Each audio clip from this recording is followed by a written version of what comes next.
Mengapa ayam sudah penuh dengan bakteri ini tidak boleh kita cuci?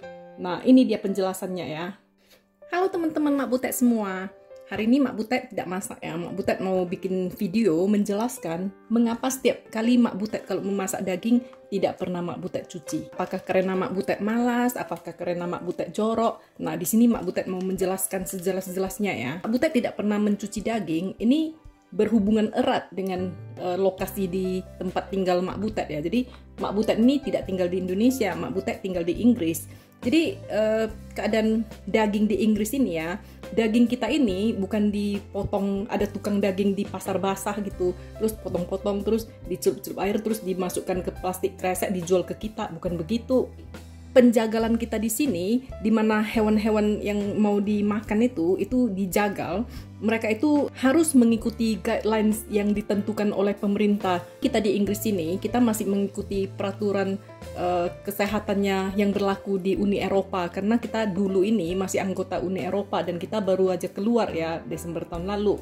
Kembali ke kondisi penjagalan di lokasi kita ini ya. Jadi hewan itu dijagal, terus dikeluarkan darahnya, dibuang bulunya, dibuang kulitnya kalau perlu. Lalu hewan ini digantung dan dimasukkan ke suatu ruangan dan disemprot, dicuci dengan benar-benar dicuci ya, sehingga bulu-bulunya hilang semua, kotorannya hilang semua, lalu digantung, dikeringkan, lalu dipaketkan seperti ini.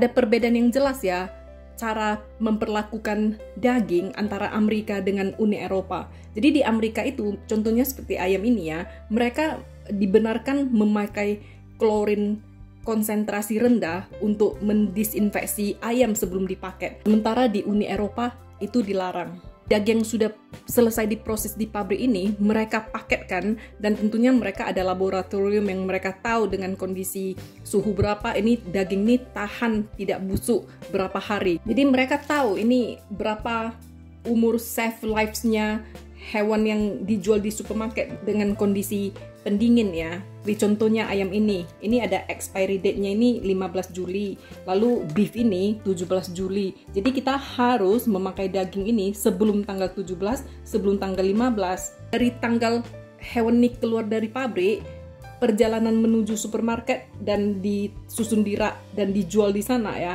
itu overtime ya. Dari hari ke hari itu bakterinya makin tumbuh, makin banyak, makin tumbuh, makin banyak, hingga ke tanggal ini itu sudah terlalu banyak, itu sudah tidak qualify lagi untuk dimasak begitu ya. Nah, seperti daging ini ya, ini tanggal 15, hari ini tanggal 13. Sebetulnya ayam ini udah penuh dengan bakteri. Lalu, mengapa ayam sudah penuh dengan bakteri ini tidak boleh kita cuci? Nah, ini dia penjelasannya ya. Kalau ayam ini Mak cuci, itu air dari keran itu airnya kan nyembur ke sini. Nah, begitu air yang nyembur tuh kan loncat ya. Nah, itu dia. Settingan dapur kita, di sini kan wastafelnya. Di samping ini tempat kita mengeringkan alat-alat makan kita yang sudah kita cuci sebelumnya. Nah, takutnya itu, waktu kita mencuci ayam ini, ada gelas atau piring atau sendok yang sedang kita keringkan, dan air cipratan dari ayam itu langsung mendarat di alat-alat makan kita dan tidak kita ketahui, kita makan dengan alat makan kita, terjadilah yang namanya cross contamination, kontaminasi silang.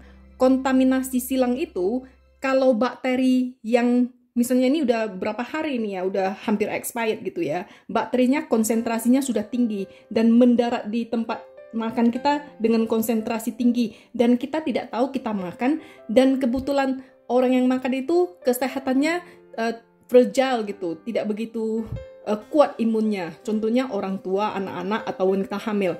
Nah, kalau konsentrasi bakterinya itu cukup banyak untuk membuat orang sakit, terjadilah yang namanya food poisoning ya. Yang paling kita takut ini yang dari ayam lah. Ayam ini, bakteri yang namanya Campylobacter itu selalu tumbuh di ayam kita ya. Babi juga ya. Nah, kalau itu sempat kita makan dengan tidak sengaja dan tubuh kita, imun kita tidak terlalu tinggi untuk memproteksi tubuh kita ya, kita akan menjadi sakit dan bisa terjadi kematian. Itulah sebabnya ayam kita, daging kita tidak pernah kita cuci. Jadi apakah aman daging yang sudah tumbuh bakteri ini kita makan? Aman ya, asal pemakaiannya tidak melebihi tanggal expiry date-nya dan kita masak hingga betul-betul matang. Jadi properly cook, betul-betul dimasak sampai bakterinya mati. Nah, itu ada peraturannya. Peraturan di England, Scotland juga beda ya. Di England minimum 70 derajat Celcius dan harus whole selama 2 menit, sementara temperatur di Scotland minimum 80 derajat dan harus whole selama 6 detik. Jadi sebagai chef ya, kita biasanya takut ya. Jadi biasanya mak ya, kalau masak ayam itu, mak pakai termometer ditusuk di tengah-tengah bagian daging paling tebal itu suhunya itu mencapai 75 derajat dan harus bertahan selama 1 menit di sana.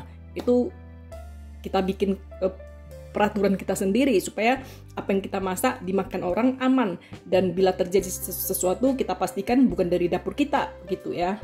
Nah, jadi dengan penjelasan ini semoga teman-teman terbantu dan jelas bahwa bukan karena kita cuci lalu kuman dari air itu malah mengkontaminasi ayam kita, bukan begitu. Nah, kita takutnya splash-nya itu, karena splash itu bisa mencapai sejauh 50 cm atau setengah meter ya. Bagaimana dengan kalau ayam kita nih kita mau masukkan ke freezer, itu tahan berapa lama? Nah, kalau kita lakukan dengan cara yang benar, itu ada peraturannya, mesti suhu sekian gitu ya.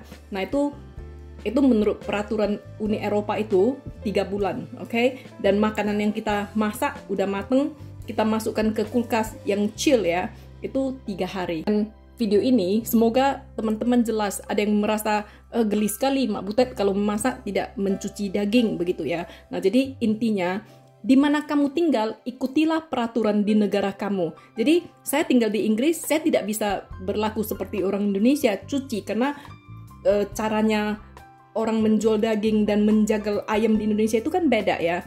Nah, kalau mereka campakkan di lantai, mereka gitu kan. Terus kalau kita tidak cuci mau bagaimana ya? Nah, itu dia. Mak rasa ya, orang yang tinggal di Indonesia tidak bisa juga memakai peraturan di luar negeri. Dan seperti Mak ya, tinggal di Inggris, Mak tidak bisa seperti orang Indonesia, daging tuh dicuci-cuci. Nanti kalau terjadi kontaminasi, terus Mak keracunan makanan, keluarga Mak ada apa-apa bagaimana? Nah, jadi intinya kalau kita tinggal di luar negeri, ikutilah peraturan di negara itu. Bila teman-teman tinggal di Indonesia, adakah BPOM menganjurkan daging-daging yang dibeli di Indonesia itu jangan dicuci? Kalau BPOM, mereka kan yang meregulasi ini ya. Kalau mereka menganjurkan jangan, ya jangan. Nah, itu ikuti peraturan. Jangan mengikuti kata internet, karena informasi dari internet itu dari luar negeri bisa saja ya. Kalau informasinya dari BPOM Indonesia, wajib diikuti. Oke? Nah, semoga dengan adanya video ini, teman-teman Mak Butet semuanya menjadi jelas ya. Dan kita bisa memasak daging dengan hati yang tentram, merasa aman, merasa sehat untuk keluarga kita semua. Oke, until then, bye-bye.